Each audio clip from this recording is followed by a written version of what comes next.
শীতে বিভিন্ন হাসপাতালে বাড়ছে ঠান্ডাজনিত রোগীর সংখ্যা। বেশি আক্রান্ত হচ্ছে শিশু ও বৃদ্ধরা।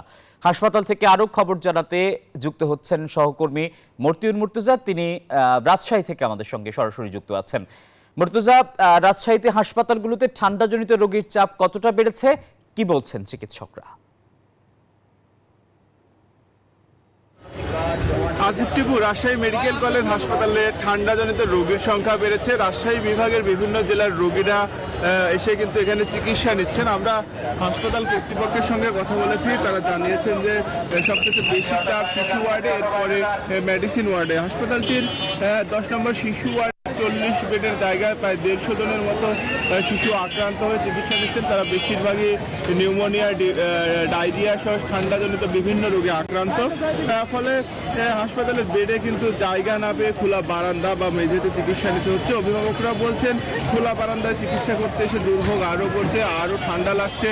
ফলে শিশুরা কিন্তু আবারও ঠান্ডাজনিত রোগে আক্রান্ত হচ্ছেন। তারা হাসপাতাল কর্তৃপক্ষের কাছে দাবি জানিয়েছেন যেন হাসপাতালের বেড সংখ্যা বৃদ্ধি করা হয়। আর শিশু ওয়ার্ডের পাশাপাশি কিন্তু মেডিসিন ওয়ার্ডেও তীব্র চাপ সৃষ্টি হয়েছে। সেখানে বৃদ্ধরা নানা ধরনের রোগে আক্রান্ত হচ্ছেন। আর এর পাশাপাশি অনেকে আগুন পোহাতে গিয়ে অগ্নিদগ্ধ হচ্ছেন। ফলে চিকিৎসকরা বলছেন যে শিশু এবং যারা বৃদ্ধ রয়েছেন তাদেরকে সতর্ক অবস্থা রাখতে হবে, যাতে ঠান্ডা না লাগে সে বিষয়ে অভিভাবকদের সজাগ দৃষ্টি রাখতে হবে। এই ছিল রাজশাহী থেকে সর্বশেষ। আসিফ টিপু। মুর্তজা, আপনাকে ধন্যবাদ।